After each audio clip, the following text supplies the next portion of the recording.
Buying a website versus hiring you. What's the difference? And how do you explain that difference to your client? That's what we were going to be talking about today. But before we jump into it, in just a minute, I'm going to go through like the 5 problems that you'll encounter if you're trying to like sell websites, and then how to overcome that by shifting more towards being a consultant rather than a provider of websites. And we'll talk about the details there in just a second. But before we get into that, I had a couple questions come in about e-commerce and specifically about shipping rates.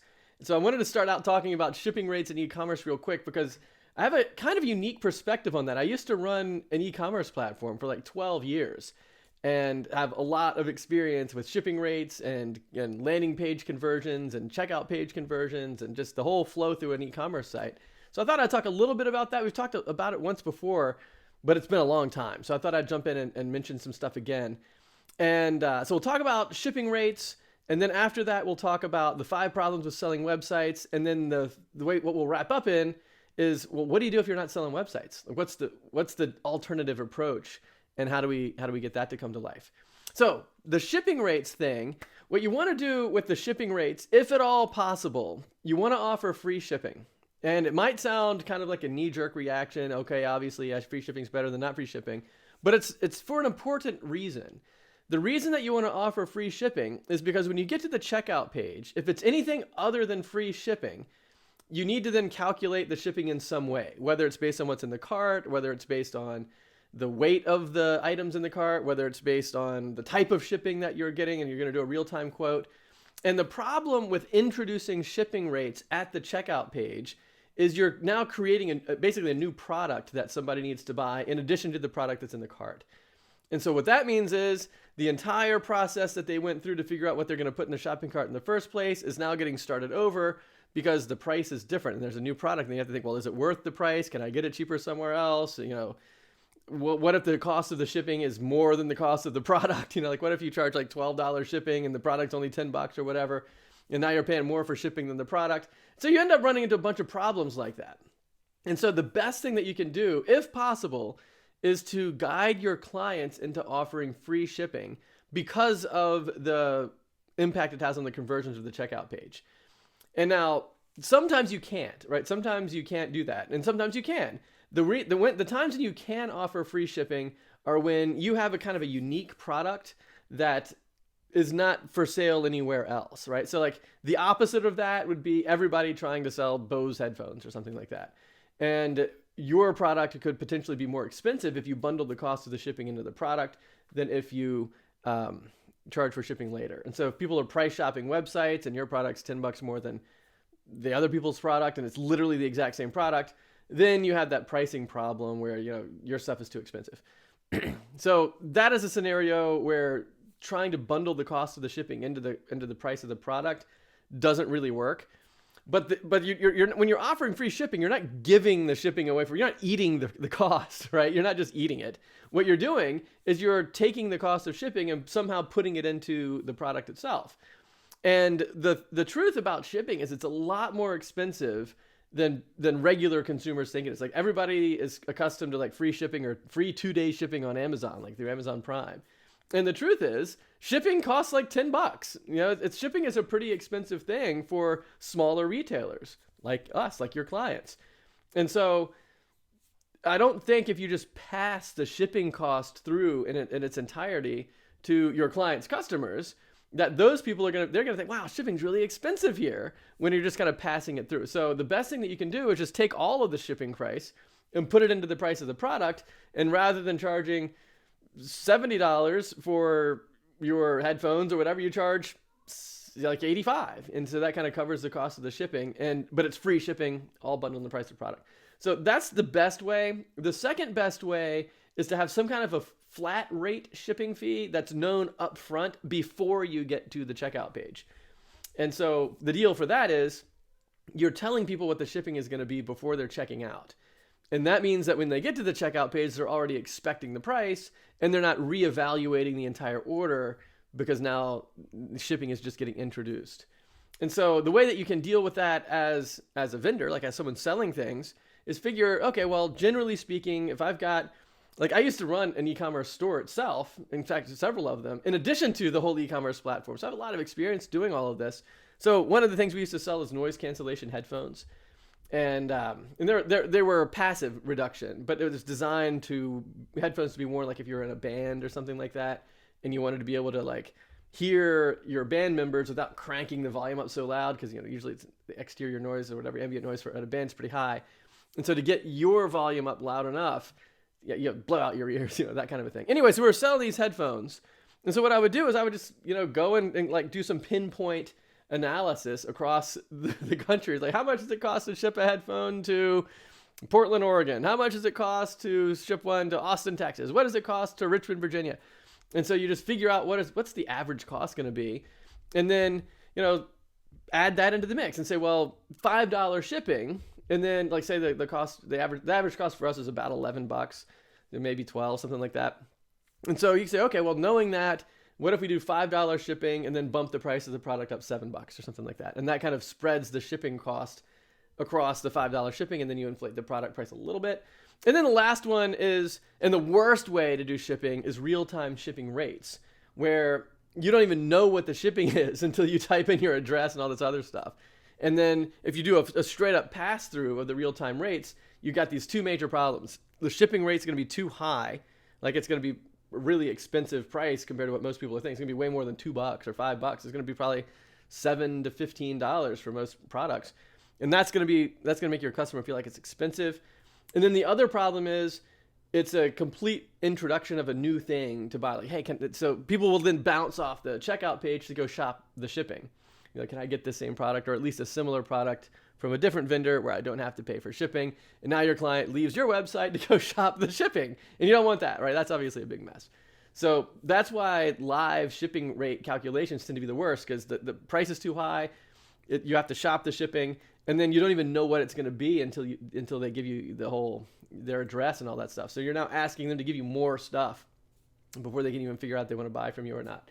So that's kind of the hierarchy of shipping. Free shipping, obviously best. If you can't do that, the next one is flat rate shipping, where you can just put the shipping rates up front. The worst is live shipping. And you can dramatically increase the revenue of your e-commerce store simply by changing the way that you do shipping. And that's a big deal. Like, that will allow you or your clients, whoever you're setting up the store for, to be significantly more profitable and have a much higher conversion rate. So they're getting a much better return on investment if they're running ads or anything like that, because they're getting more orders. So that's a great deal there. So that's the deal with shipping. But now let's jump into what's the difference between working with you and just buying a website? And there's 5 big problems that you get to with selling websites. But the challenge is most web designers are facing a couple of things, right? So there's a massive increase in low budget options, right? So you can get a cheap website from, I see people on Facebook all the time with $500 websites, Fiverr, Upwork, whatever. So tons and tons of competition with cheap options. It's easy and affordable to have a site on Wix or Squarespace, so that the do-it-yourself options are easier and even more affordable than before. And then, clients have really low expectations for what a website should cost because of the other 2 reasons. So what do you do if you want to charge $5,000 or $10,000 or $15,000 for your work when people are expecting a website to be like $1,500, not $15,000? And there's 5 problems that come with being known as someone who sells websites. And so I want to go through each of these 5 issues and then talk about what the solution is so that you can bust through all of this. And the first problem with selling websites and charging enough to actually make a living doing this, so that you're not just burning through, $1,000 or $800 one and done websites or whatever. The first problem is, when in the project lifecycle do you come in, right? So if you're just selling websites, you're usually coming in at the end of the project lifecycle, because the project is not the website. The project is really, what's the big deal? What are we trying to do? How do we get more clients? How do we get more calls on the calendar? How do we increase our pricing? How do we find a higher quality client or higher paying client? These are the problems that business owners are trying to solve. And they're putting a lot of different steps in place, like, for example, the marketing, any type of SEO, maybe a paid ads campaign, maybe building an email list, maybe setting up some kind of a social media forum or whatever, like a Facebook group or something, or maybe running a podcast. They're doing a bunch of different things, And the website's one component of it. And if you're selling websites, you don't really get to participate in anything but building the website. And that is one of the problems with being known as a seller of websites. You just get introduced to the client too late in the project lifecycle because the project's more than the website. The second problem is people aren't really looking for you, right? They're not looking for you. They're looking for a website. And there's lots and lots and lots and lots of ways to get websites. So how do you then leverage your value as a consultant when you're positioning yourself as someone who sells websites? And the truth is you can't. Because if you're too expensive, then you can just be plucked out and thrown to the side and replaced with somebody who's not too expensive. And now you've been kind of cut out of the deal because people aren't looking for you, right? They're looking for websites, and a pretty decent website's pretty easy to come by these days. And if you're too expensive, they can get the same thing for less from somewhere else. So problem number 2 is they're not looking for you. Problem number 3 is you're so easily replaced by these other cheaper options. Right? So it's like whether they decide, hey, you know what, since I just need a website, I could probably do it myself on Wix. So they replace you with a do-it-yourself option. Or they say, well, this guy's too expensive. They're charging $5,000, so I can get one for $500 off this Facebook ad. So they replace you with them. And so you're so easily replaceable because they're not looking for you again. They're looking for the website, right? So it's like that's one of the big problems. And then the fourth problem is the competition is just through the roof. And because competition is through the roof, prices have fallen through the floor. And so how are you supposed to charge more than everybody else in that type of an environment? And of course, the solution is to differentiate yourself in a dramatic way. But if you're selling websites like everybody else is selling websites, it's very difficult to do that except for maybe leaning on your portfolio. But the portfolio just says you can build good websites, which further underscores the problem of you don't want to be known as someone who sells websites. And then the last one is how do you set yourself apart? And we kind of hinted at that a second ago, which is, well, maybe my portfolio can set me apart, or maybe all the different lists of services can set me apart. But that's what everyone does, right? It's like everybody leans on their portfolio, has this kind of resume of services, and then usually what happens is you differentiate based on price, like maybe some kind of initial discount, or, I give really good customer service in addition to technical service. All of these things kind of come together, and eventually people usually say, okay, well, I'm going to differentiate on price and service. And that's why we're in the situation we're in, where the price is falling through the floor. And so what do you do instead? And the solution to overcome all of the stuff that we just talked about is to shift away from selling websites and moving into creating outcomes as a consultant. And what I mean by that is you need to jump into the client relationship dramatically further upstream. So by the time somebody thinks, oh, okay, I need to get a website, let me just buy a website, it's too late, right? So that's why buying leads doesn't work very well. That's why cold calling doesn't work very well. That's why if you just happen to get a referral, it's probably for a cheap referral because they're just looking for the website. And the analogy that I like to give for this situation is kind of like in the world of interior design, right? So like suppose you're trying to redesign your room and everything, and you've kind of repainted, you've got a new carpet, you got new art on the wall, you've got all this stuff set up, and it comes down to, okay, well, I just need to get a brown couch, right? I just need to find a brown couch to put in my living room so that it matches all this stuff.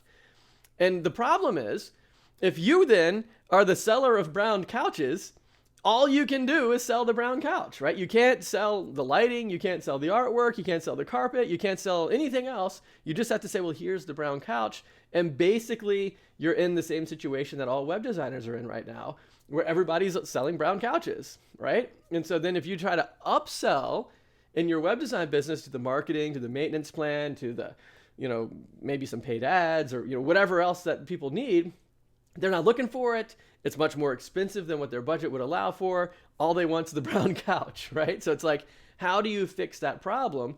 Well, the way that you fix the problem is you don't connect with the person when they're just needing to top off the whole redesign of their room by replacing the couch. You connect with the person when they're sitting in the old room thinking, you know what?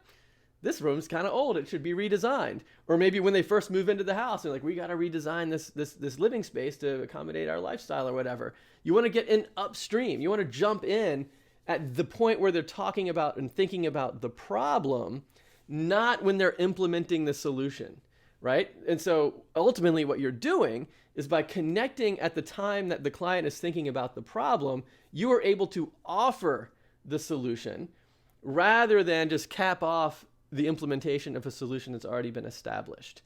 And that ultimately is the solution to fixing all of these problems. And so the big difference between hiring you and just buying a website, the really big difference is the point at which you get introduced into the project lifecycle. And you want to be introduced way upstream at the point where people are thinking about the problems, not when they're already implementing the solutions. So what that ends up meaning is, if you are like most web designers, a lot of times you're getting introduced into the project lifecycle towards the end of the implementation of the solution, and all you can just sell is the brown couch. There's no way, right? So if you've already redecorated the room, if you already painted the walls, you already had the flooring in place, you've got the carpeting, you've got all the things in place, and then they come to your showroom and say, hey, I need that particular brown couch, and you're like, oh, you don't want the brown couch. Here, what you really need is this L-shaped gray fold out, whatever sleeper sofa thing, because that's so much more comfortable and better for you. And not only should you get that, but you should also get these other things. Well, it's too late. They already have all the other things. All the other things are in place. They can't get anything but the brown couch, and they probably spent all their money on other stuff, and they don't have the budget. It's just too late. But if you connect upstream, where they're just thinking, you know what, this room needs to be redesigned, I wonder what I should do. Well, then you can show up like the interior designer and say, hey, let me sketch out a whole new setup for you with different coloring, redesign the fireplace and put different art, different lighting, get the ceiling fan out of here, all of these different things that you can do.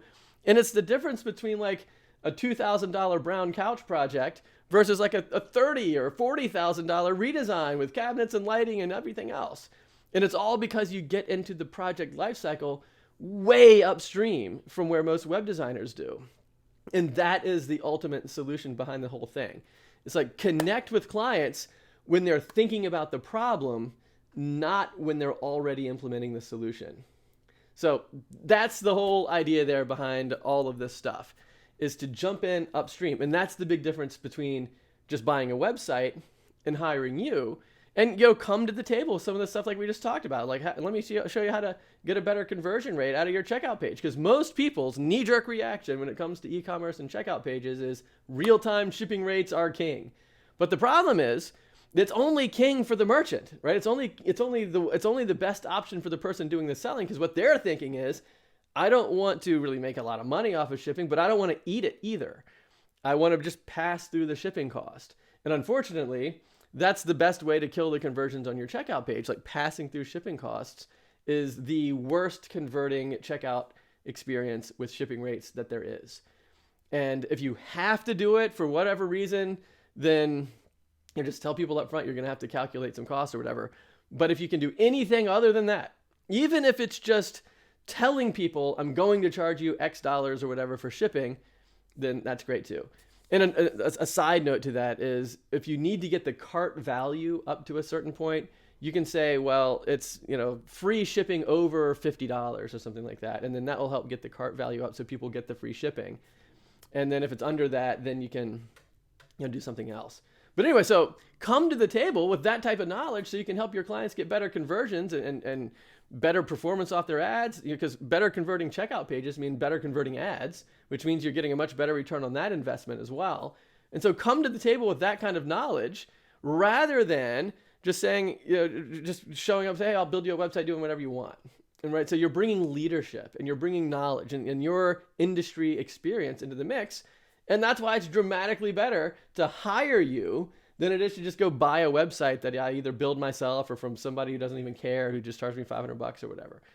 So that's the big deal. And the main takeaway that I wanted to get out there for today is jump into the project lifecycle when the client is thinking about the problems they're trying to solve, not when they've already started to implement the solution and all they need is the brown couch.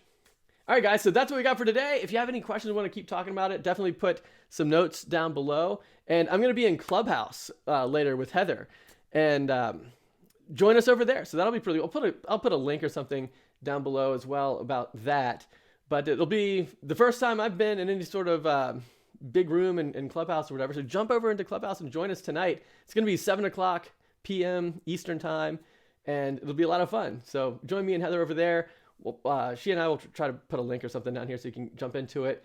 But But there you go. So if you want to figure out how to do all the other things that we've just talked about, like how do I actually get into the client relationship further upstream? How do I tap into people while they're thinking about problems, not when they're thinking about solutions or implementing solutions? Then head on over to doublestack.net/call and you'll find my calendar. We can jump on the phone and talk about it together, just one-on-one. We'll get on the phone for like 45 minutes. And let's talk about what kind of clients are you getting? What kind of projects are you working on? What pricing are you charging? What pricing would you like to be charging?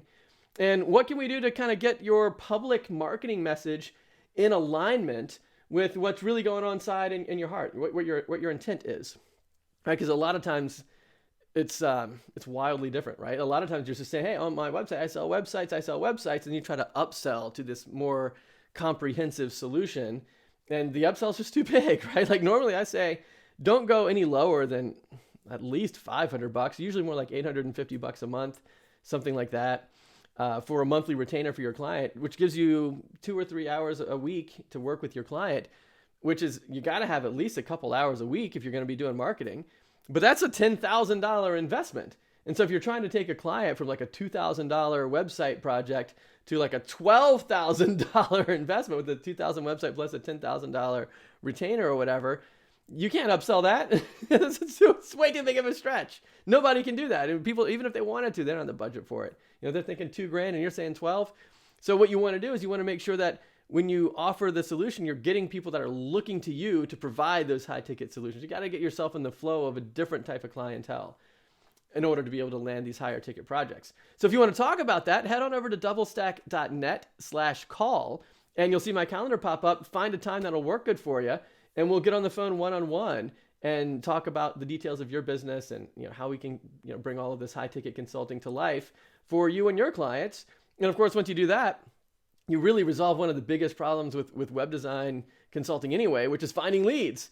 So if you can get 5 to 10 clients that you just work with on a consistent basis and they can't replace you because you're the one providing all that leadership, you've got yourself a 6-figure business right there, and you don't even have to find leads anymore. And so that maximizes your earning potential because now much more of your time is billable time. So anyway, just wanted to offer that. If that's something that you want to talk about, head on over to doublestack.net/call. We'll get on the phone one-on-one and go through that stuff in the context of your business. And until then, meet us over at Clubhouse tonight, and we'll get involved with another one of these conversations. It'll be awesome. All right, guys, see you then.